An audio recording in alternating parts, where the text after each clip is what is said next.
Det her er min komparative billedanalyse, og jeg har valgt to forskellige billeder.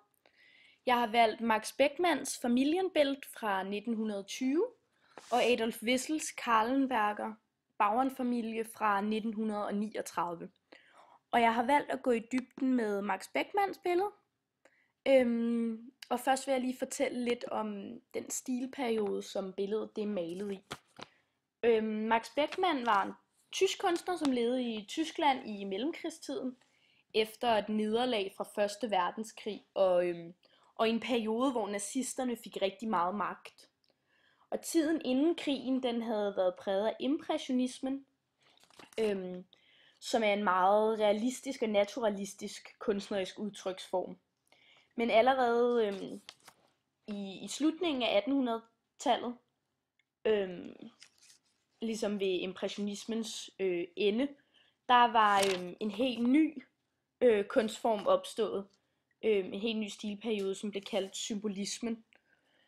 Og symbolismens kunstnere, som for eksempel også var Van Gogh, de havde stor inspiration fra det meget mystiske og ukendte, og også fra traumatiske oplevelser. Og symbolismen, den udviklede sig til ekspressionismen, og ekspressionismen var ude på ligesom at sprænge rammerne, og kunstnerne brugte meget farver til at vise de indre følelser. Og ofte indeholder billederne fra ekspressionismen også nogle sådan momenter af panik og rædsel, fordi man befandt sig i en tid med rigtig mange nye opdagelser og opfindelser, som man ikke rigtig vidste, hvor ville lede en hen. Og ekspressionismen flyder også sammen med det, som bliver kaldt dadaismen, som startede i Tyskland som en reaktion ligesom på elendigheden efter 1. verdenskrig og et oprør mod autoriteterne. Og Max Beckmann kan ligesom sige at være kunstner inden for begge de her perioder. Og udover det, så tilhørte han også den samling af kunstnere, hvis kunst blev kaldt entartete kunst. Og det var i bund og grund bare en betegnelse, som nazisterne de brugte om den kunst, de ikke kunne lide. Fordi at på det her tidspunkt, der var en nazistisk folkekunst også meget op i tiden. Og ekspressionismen, den viste ligesom ikke, og heller ikke dadaismen, den her nationale følelse, som nazistisk folkekunst ligesom havde til opgave at vise det idyllen i familielivet og sådan noget. Og derfor så blev de kunstnere kaldt entartete kunstnerne. Og så har jeg også en formalanalyse af billedet her. Og hvis man kigger på kompositionen, så vil jeg helt klart sige, at det var en lukket komposition. Fordi personernes opmærksomhed retter sig ikke mod os. De er meget indadvendte og har gang i hver deres ting. Og det eneste, som måske lige gør kompositionen en anelse åben, det er det her spejlbillede, som man fornemmer kigger lidt ud imod iagttageren. Og samtidig synes jeg også, at billedet er meget statisk, fordi man fornemmer ikke rigtig nogen energi eller interaktion mellem de her personer. De er ligesom gang i hver deres ting, og de har et meget lukket, mut kropssprog. Og det gyldne snit, det synes jeg 100% er pigen her. Det er der blikket ligesom rettes hen først, og det forstærker den her meget kraftige røde farve selvfølgelig også. Og billedet det er hierarkisk opbygget, fordi at ens blik ligesom først fanger pigen her, og så er det som om, at man bliver taget rundt i sådan en oval synstur, ligesom, hvor man ligesom kigger på alle de forskellige personer. Og man fornemmer en form for dybde i billedet, men samtidig så kan man ikke rigtig sige, at det er et tredimensionelt billede. Fordi at Max Beckmann anvender det, man kalder en blanding af plan og højde. Hvis for eksempel man sammenligner pigen, som ses meget ligesom lige bagfra, med bordet, som ses næsten ovenfra, så perspektiverne ligesom ikke de samme. Der er intet sådan linear perspektiv, og det vil være meget svært at give et sådan forsvindingspunkt og en horisontlinje, fordi at de her perspektiver er forskellige. Synsvinklen er også varierende. For eksempel ser man bordet fra fugleperspektiv, mens resten ellers ses sådan hovedsageligt fra normalt perspektiv. Og så kan man også se, at der er en konturlinje her, som er lidt brudt, fordi den er ikke overalt. Den indrammer ikke altså alle personerne og alle elementerne, men alligevel så er den til stede, og det er meget typisk også for ekspressionismen med den her konturlinje. Og billedet har nogle forskellige lyskilder. For eksempel nogle synlige lyskilder, som er stearinlysene og lampen her. Men alligevel så synes jeg ikke, det virker som om, at alt billedets lys kommer fra de her lyskilder. Fordi så synes jeg, der burde være mørkere længere væk fra stearinlysene og lampen, fordi det er så tæt på hinanden. Altså burde der være skabt noget mere mørke herude, end der egentlig er. Så jeg tror, at der er en usynlig lyskilde, som for eksempel kunne komme fra iagttagerens plads og oplyse rummet lidt mere jævnt. Og så vil jeg også vurdere, at der var det, man kalder en form for ophævelse af samlet belysning. Og det vil sige, at lyset på figurerne ikke nødvendigvis, altså skyggerne hænger ikke nødvendigvis sammen med lyskilderne. Fordi hvis man kigger her, så har personen her en slagskygge, som godt kunne komme fra lyset fra stearinlysene. Men samtidig så synes jeg bare, det virker mærkeligt, at stolen har også en slagskygge, men det virker ikke rigtigt, som om hende, der sidder på den, har. Og man kunne også spørge sig selv, hvor skyggen ligesom herover, hvorfor den er så markant, hvilken lyskilde den ligesom kommer fra.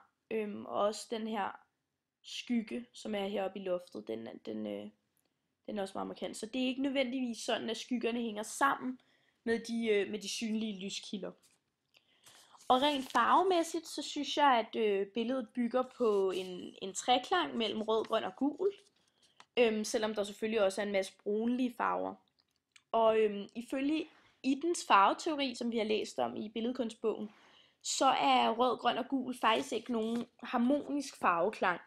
Men det passer ret godt med, at billedet er ret sådan forstyrrende og foruroligende i det egentlig.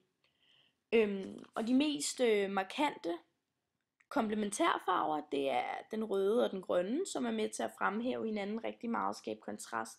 Og så er der også noget blå og orange, som også er kontrastfarver. Eller komplementærfarver. Og farverne, de optræder også i nogle forskellige brækkede versioner. For eksempel den her om, der er sådan lidt en brækket gul, orange, og den lidt brækkede røde hernede, hvor der helt klart er blandet noget hvidt i. Og så kan man sige, det er meget varme farver, fordi at farverne hovedsageligt kommer fra den højre side af farvecirklen, altså rød og gul og orange.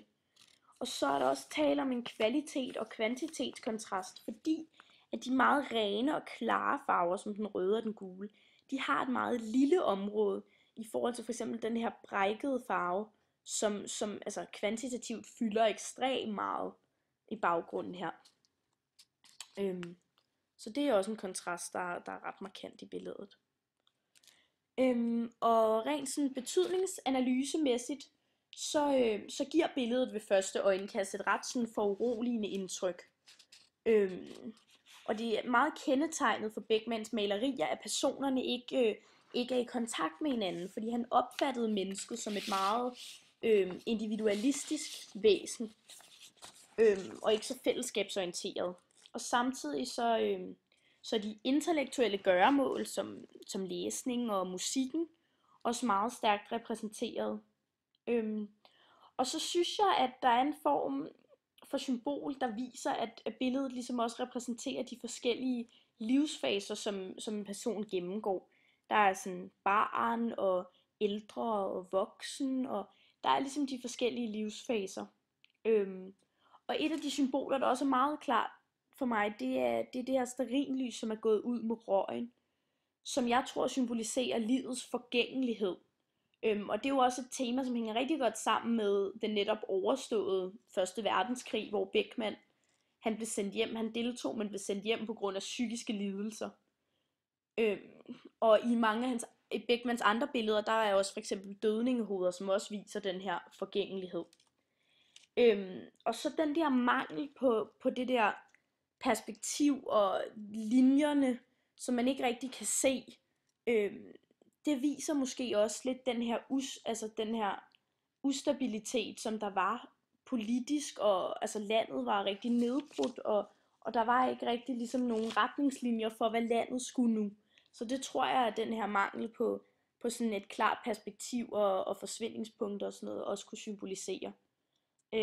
Så det er nok altså hans oplevelse af familielivet i Tyskland lige efter krigen, hvor der var rigtig meget mangel på stabilitet, og det hele var rigtig foruroligende. Og så har jeg valgt at sammenligne det med Adolf Wissels billede her, som er malet i 1939, og han var en anden tysk kunstner, som i modsætning til Beckmann, så var han en af nazismens officielle kunstnere, hvis kunst bliver kategoriseret som nazistisk folkekunst.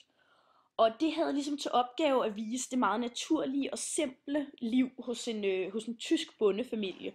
Og det er jo lige præcis, hvad det her billede det gør.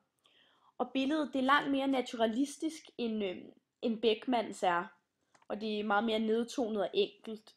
Men selve motivet det minder faktisk lidt om, eftersom det også viser de forskellige faser i livet med den ældre og den voksne og barnet. Og billedet er ligesom det andet ret statisk. Men der er også en person her, ligesom spejlbilledet i det andet, som har blikket rettet mod os. Og det er sønnen, hvad jeg vil tro var sønnen her. Og der er også 6 personer på billedet, og placeringen af dem er egentlig ret ens i forhold til det andet. Opbygningen i billedet er ret ens. Og man fornemmer også, at altså, de har heller ikke nogen sådan direkte kontakt med hinanden i billedet her. Men alligevel så fornemmer man lidt af, hvad der kunne være faren og bedstemoren her. De har alligevel en eller anden form for kontakt, og barnet der også klynger sig lidt ind til moren. Der er alligevel lidt mere sådan sammenhold her. Og der er ikke samme skævhed i billedet og samme foruroligende stemning, men alligevel så synes jeg, at man fornemmer en eller anden vis frygt, og sådan alligevel lidt dårlig stemning. Og måske så er det lidt velvidenheden omkring den her krig, 2. verdenskrig, man skal ind i. Og måske skal faren en dag i krig. Det kunne måske godt være en form for afsked. Og bag dem, der kan man også se den her mark, som også kunne symbolisere den slagmark, som man skal til at slås på. Og derfor synes jeg også nærmest, at der er noget sådan guddommeligt lys her, som lyser slagmarken op, som om at det er ligesom den krig, der skal til at komme, eller er der her. Det er alligevel noget lidt helligt og guddommeligt. Så altså man kan sige,